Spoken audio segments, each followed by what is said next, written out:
The soft hum of laughter and clinking glasses echoed throughout the upscale restaurant, where my company was hosting its annual gala. It was a time for merriment, a time when handshakes sealed future deals and smiles were as fake as the champagne was expensive. I adjusted the cuffs of my tailor-made black suit, scanning the room with a tense smile. Scarlett, my wife, stood across the room, chatting comfortably with a group of executives. She was stunning in her red evening dress, too stunning.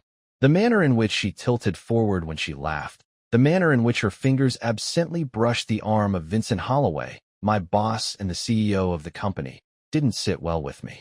Mr. Wells, a familiar voice interrupted my thoughts.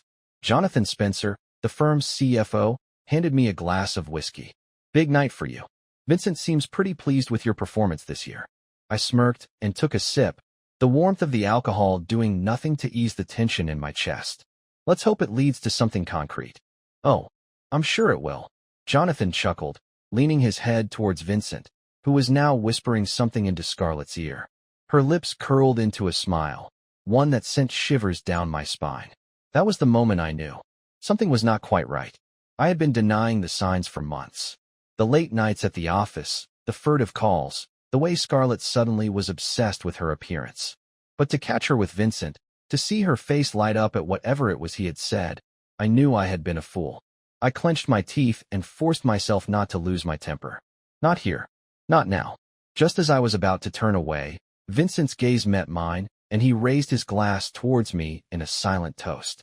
His smile was slight, almost taunting. The bastard knew just what he was doing. I drained my drink and headed over toward Scarlett. We drove home in silence. Scarlett sat in the passenger seat, her phone rolling, her perfectly manicured nails tapping against the screen. I held the wheel tightly, my mind racing. "How was your night?" I asked, attempting to be casual. She looked up, almost as though she was caught off guard that I was speaking at all. "Good. Tiring, though." She didn't ask for mine. I let the silence stretch out, waiting for her to break it. She didn't. She simply kept staring at her phone, smiling occasionally at whatever message she was getting. I already knew who it was from. When we pulled into the driveway, Scarlett gathered her things and got out of the car without waiting for me. I followed behind her, closing and locking the door behind me. "You looked comfortable with Vincent tonight," I said, placing my keys on the counter. Scarlett hesitated for a fraction of a second before turning to me, an amused smile on her lips.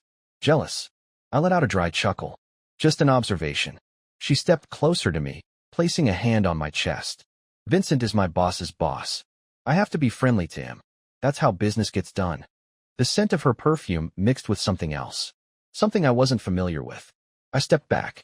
Friendly is one thing. What I witnessed tonight was another. Scarlett's playful smile disappeared. "You're imagining things, Dominic." She turned and walked towards the bedroom, her heels clacking against the hardwood floor. I stood there for a while before I reached into my pocket and grabbed my phone. My best friend, Grant Foster, always used to say, "If you suspect something, don't ask. Prove it." It was time to prove it. I was lying in bed at 2 a.m., staring at the ceiling while Scarlett slept next to me, her breathing steady as if she didn't have anything to worry about. I rolled onto my side and picked up her phone. Scarlett was ever vigilant, always close to hand. But tonight, for whatever reason, she had left it open on the nightstand. Maybe she thought I was too weak to peek. I swallowed hard as I scrolled through her texts. There it was. Vincent Holloway. Tonight was unforgettable. Can't wait to do it again. My blood turned cold. I kept scrolling. There were months of messages, hidden behind an innocent contact name. Some were obscene, others filled with promises of a future together. And then there was something more, a bank transfer. Scarlett had made a payment of $10,000 to an offshore account. I clenched my fist. This wasn't just an affair. She was up to something. I put the phone back in the precise position where I found it, my heart pounding. Scarlett stirred in her sleep, rolling toward me. I gazed at her, at the woman I'd loved, defended, and constructed a life with for 7 years.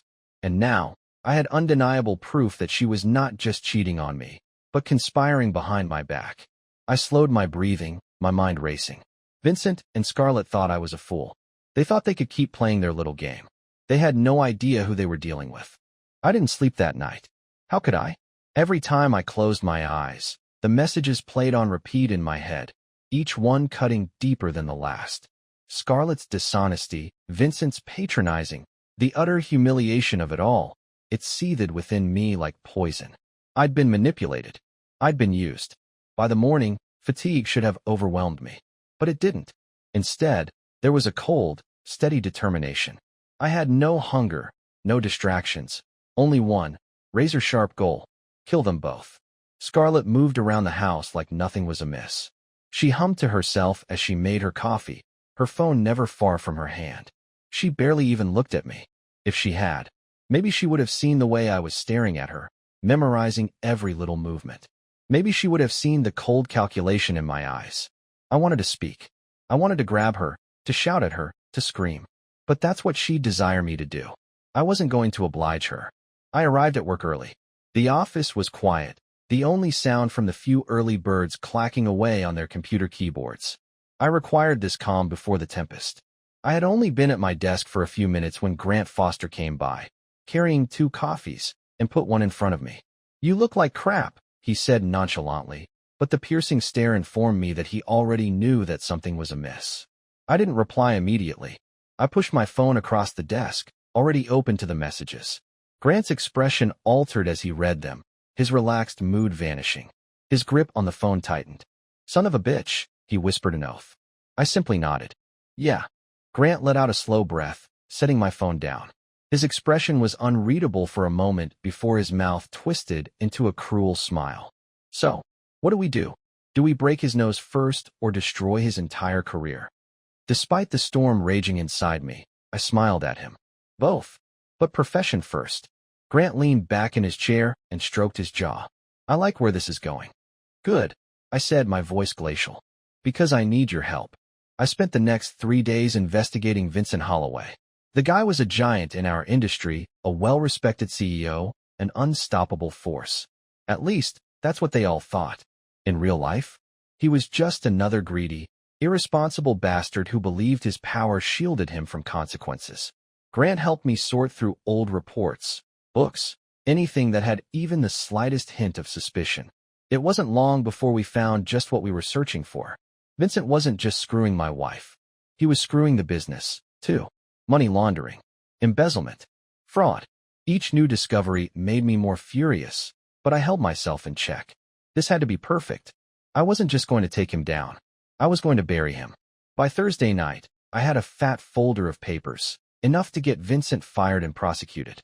I sat across from Grant in a dimly lit bar, the folder between us. "This is more than enough," Grant said to me, sifting through the pages. "A whole hell of a lot too much." I nodded. "Monday. He's done." Grant gave me a serious look before setting his beer down. "You sure you're ready to do this, man? There's no turning back from this." I gazed back at him. They left me no return. Grant grinned. "Let's incinerate them to ashes, then." Friday came, and I was ready. I marched right into Vincent's office at exactly 4 p.m. His secretary merely raised her eyes as I passed by. I didn't knock. I didn't have to.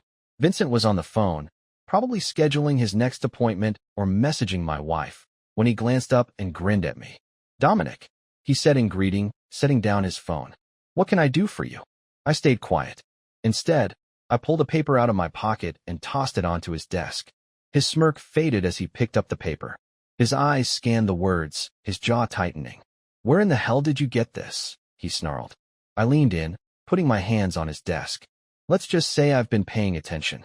Vincent tossed the paper aside and laughed. "So what? You've got an email. Big deal." I shifted my phone to the photos, him and Scarlett at the hotel.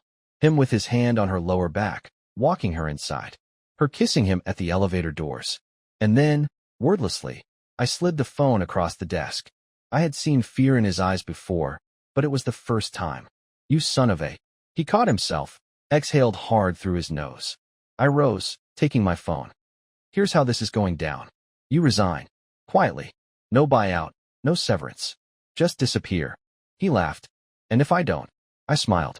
"Then I release everything." Vincent gritted teeth. His empire, his reputation, his wife, all suspended by the point of a knife. "You have until Monday," I said to him, turning my back on the door.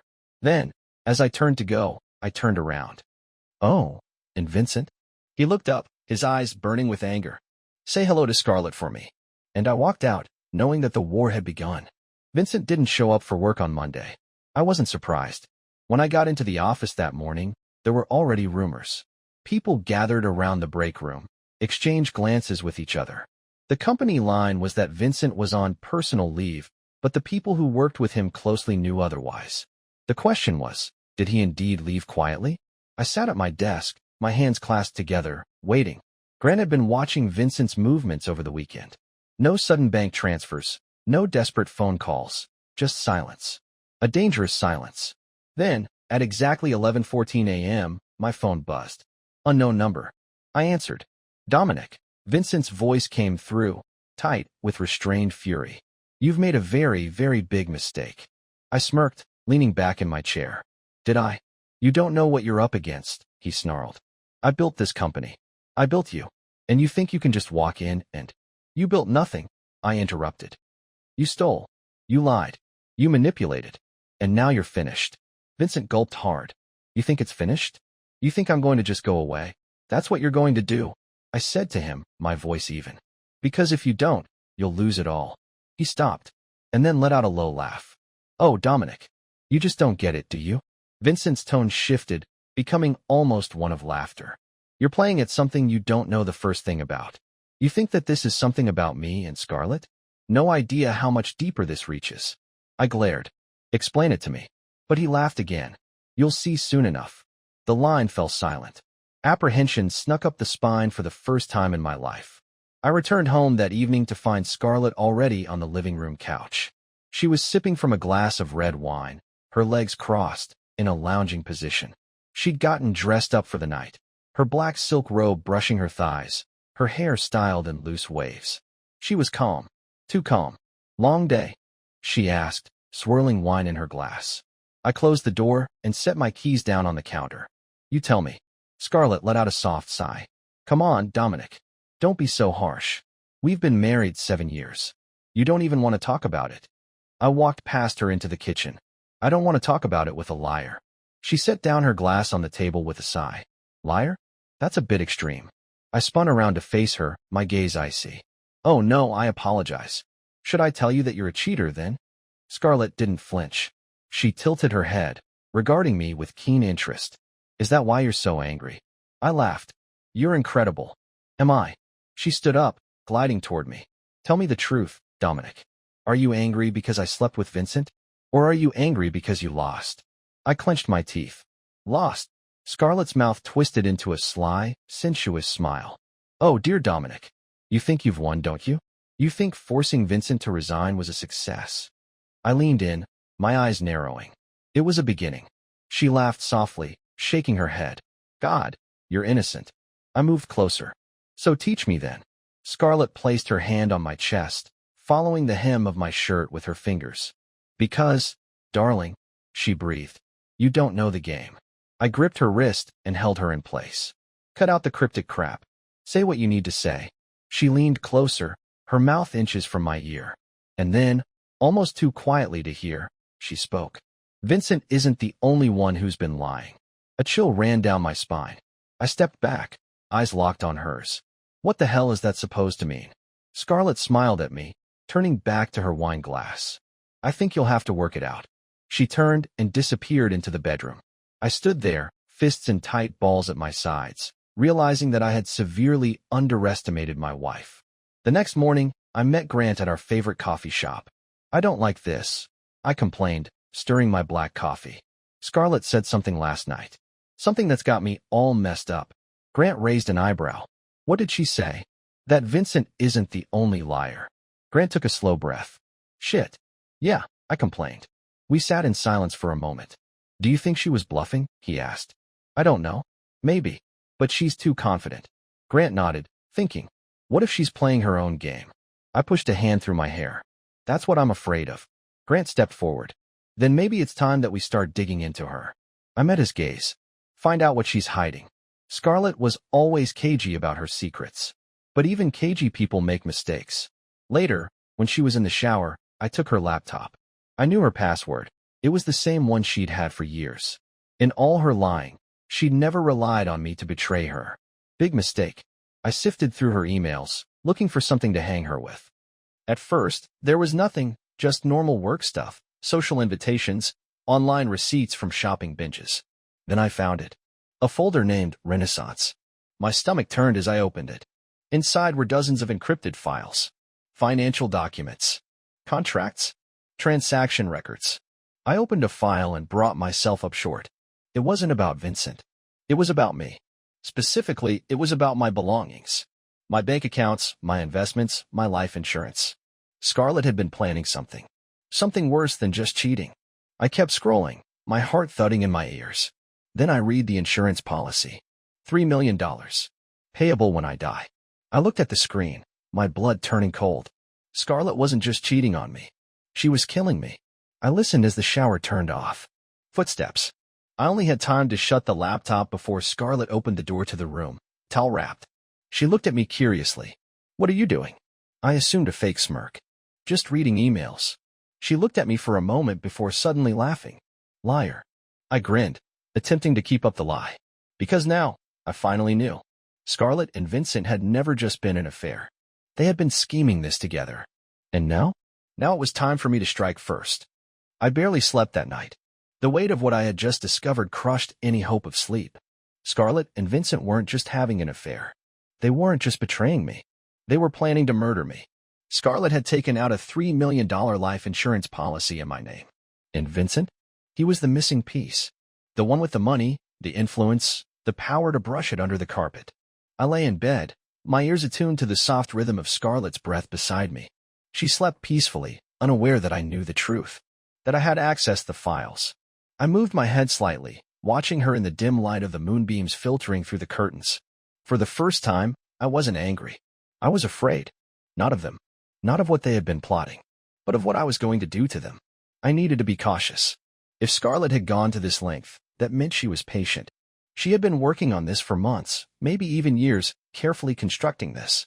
Vincent's downfall had only accelerated their plan.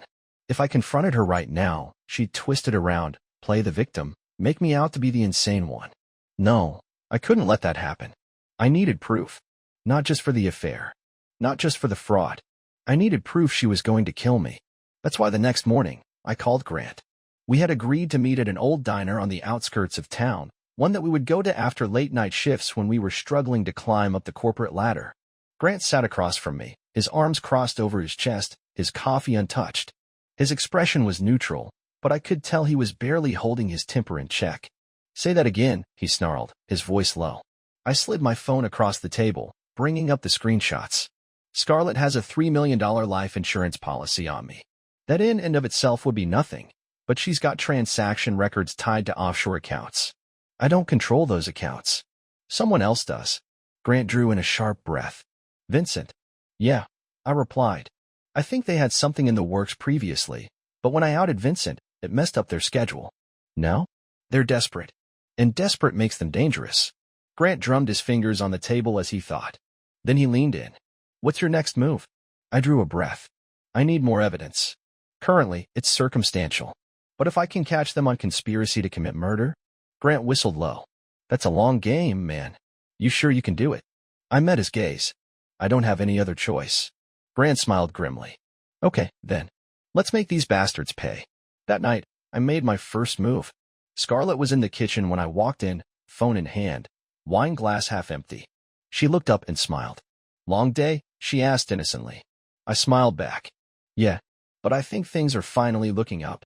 I placed my phone on the counter, deliberately face up. I had put it on record before I came in. Scarlett's eyes flicked to it for a split second before she looked away.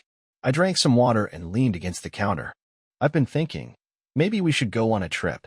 Scarlett's ears perked up. A trip? Yeah, I replied casually. Just the two of us. Somewhere relaxed. Get away from all this stress. She stared at me closely. That's unexpected. I shrugged. I don't know. I just feel like I need a fresh start. A new beginning. Scarlett's lips curled into a slow smile. That's a great idea, Dom. I forced myself to stay calm, because I knew exactly what she was thinking. If we went somewhere where there were no people, it would be a perfect place for an accident. And I was going to let her think she had succeeded. The following week, I played the role of doting husband perfectly. Scarlett had no idea I had installed secret cameras around the house. Did not know Grant had a private investigator tailing Vincent's every step. Had no idea that I was entrapping her with each and every discussion we had. She was guarded, of course, speaking always in general terms. But she was waiting. Then, 3 nights ahead of our planned trip, I got what I required. I was at my office, pretending to work late, when Scarlett made a call. She did not know that my audio recorder was running. Yeah, she whispered, her voice low. It's soon. No, he doesn't suspect anything. I just need you to take care of your end. My blood ran cold. Vincent's voice was indistinct through the speaker. And the insurance? Scarlett laughed low in her throat. Already set up. When it's done, I'll file the claim. He won't know what's hit him. I closed my eyes, my fists tight on the desk. I had them. The next morning, I went to see Caroline Steele, one of the city's top attorneys, one of the handful of people I trusted. I handed her the recordings, screenshots, and bank statements. She listened to the recordings carefully, her face expressionless. When she finished, she exhaled slowly. Jesus, Dominic. I need to know what my options are, I said. Caroline leaned back, thinking. The evidence is good, but it's not watertight. If we go to the police now, Scarlett will deny it all.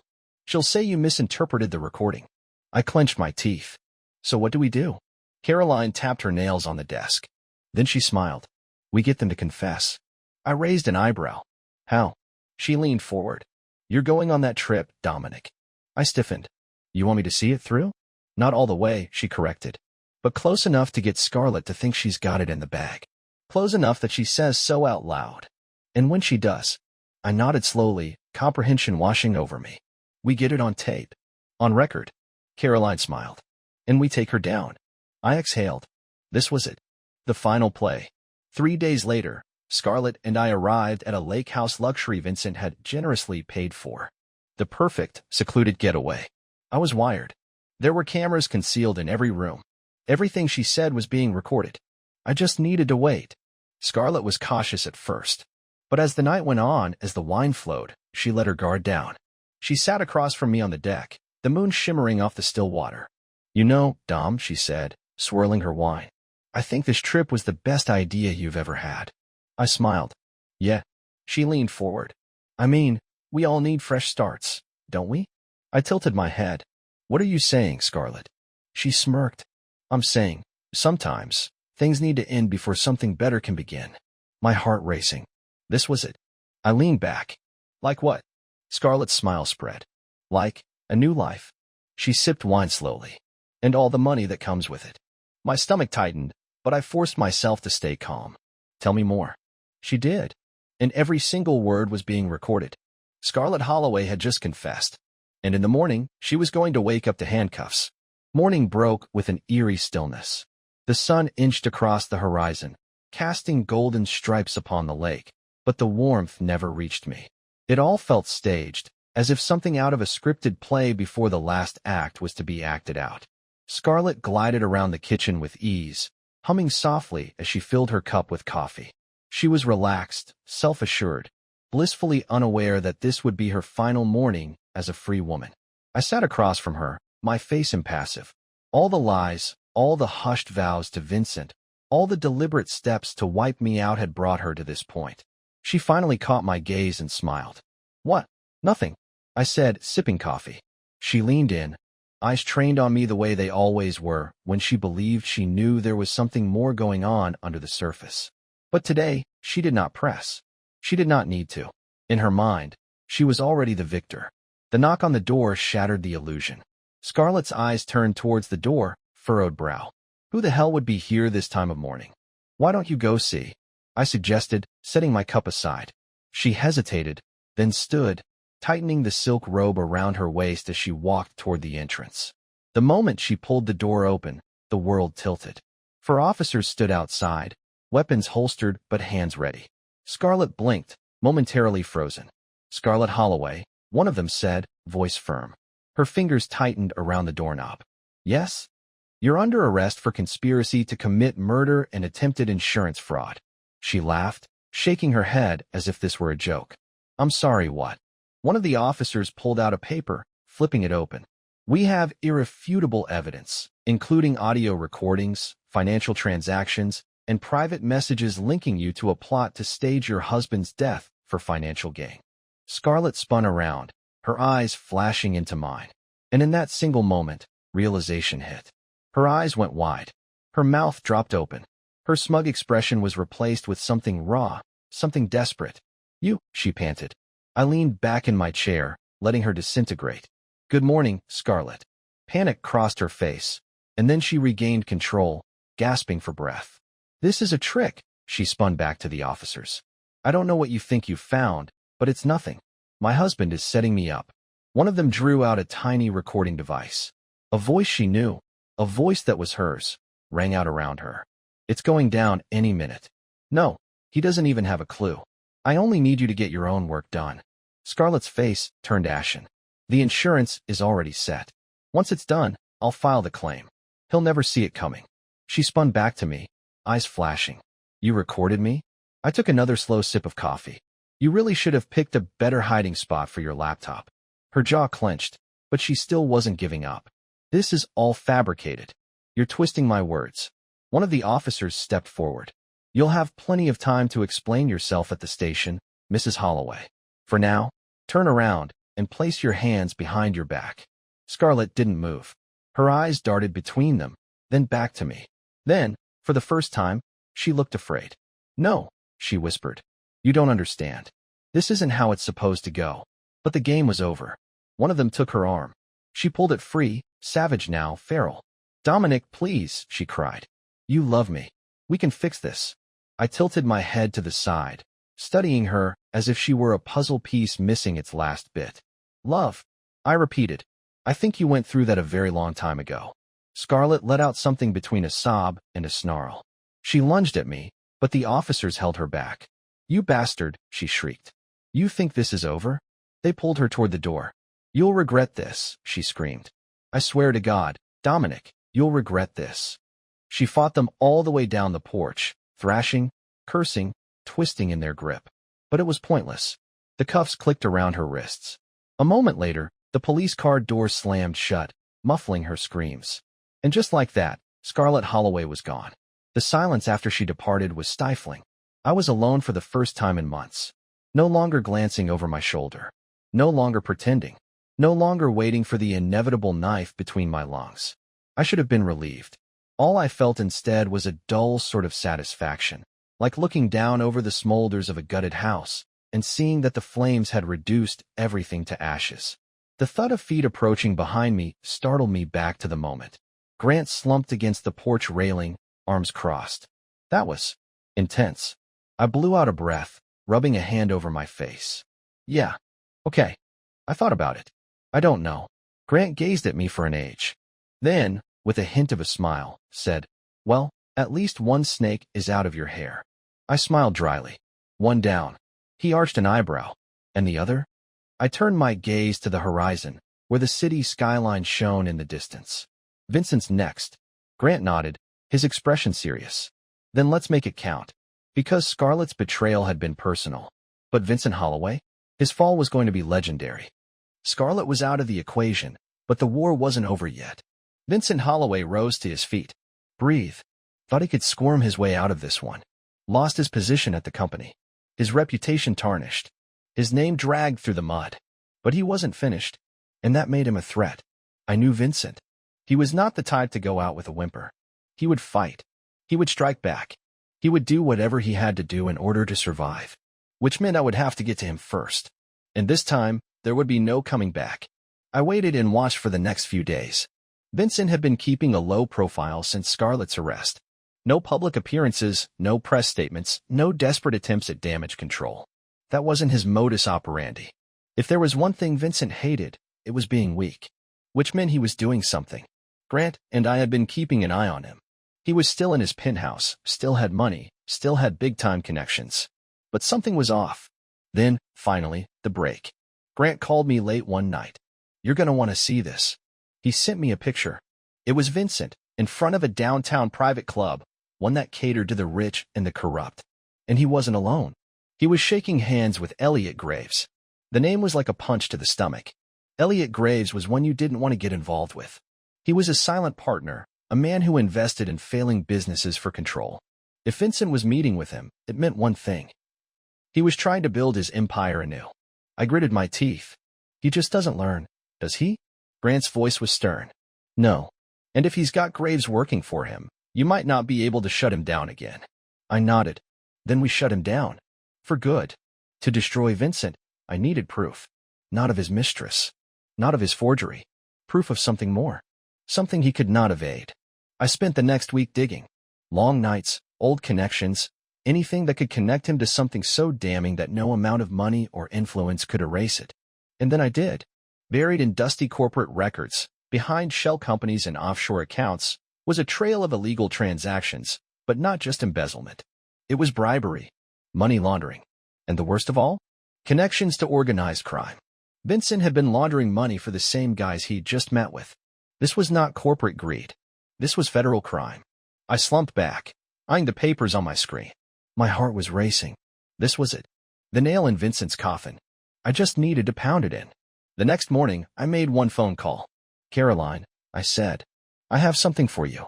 She arrived at my office an hour later, still as crisp. She sat in front of me, hands clasped.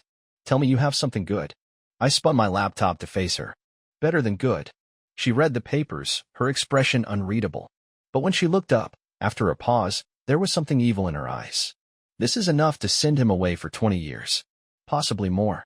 That's the plan, I said. She sat back. So what are you going to do with it? I breathed slowly. We make it public. We don't just sue him. We ruin him everywhere. Caroline grinned wickedly. You want a media circus?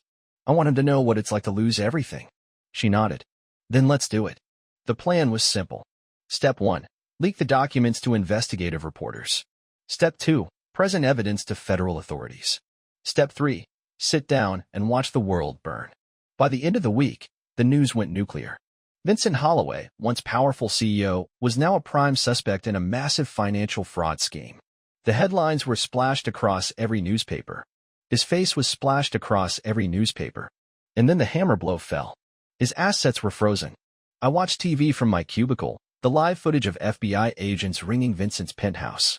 His empire collapsed before his eyes. Grant arrived, dropping a paper on my desk. They got him. I looked up. What? Vincent, Grant said with a grin. They just arrested him. The feds picked him up an hour ago. I leaned back, trying to process it. After all this, it was finally over. Vincent Holloway was done. 2 days later, I got a call. From Vincent. I almost didn't pick up. Almost. I answered. Holloway. His voice was even. Too even. You really think you've won? I took a slow breath. You're in federal custody, Vincent. I'd call that a pretty decisive victory. He laughed. You don't understand, Dominic. Guys like me? We don't disappear. We don't lose. I leaned back. Tell it to the feds. Silence. And then he spoke something that curled my stomach. You think you're safe? His voice dropped, almost laughing. You have no idea what kind of men you've triggered. A chill went down my back. You torched something you don't know, he continued. And sooner or later, that fire is coming for you. I clenched my teeth. I'll chance it. Vincent took a slow breath. Enjoy your little victory, Dominic. Because trust me, this isn't over. The line disconnected. I sat there, staring at my phone. There was something in his voice that unsettled me. The battle with Vincent was over. But the war with whoever came next? That was only just beginning.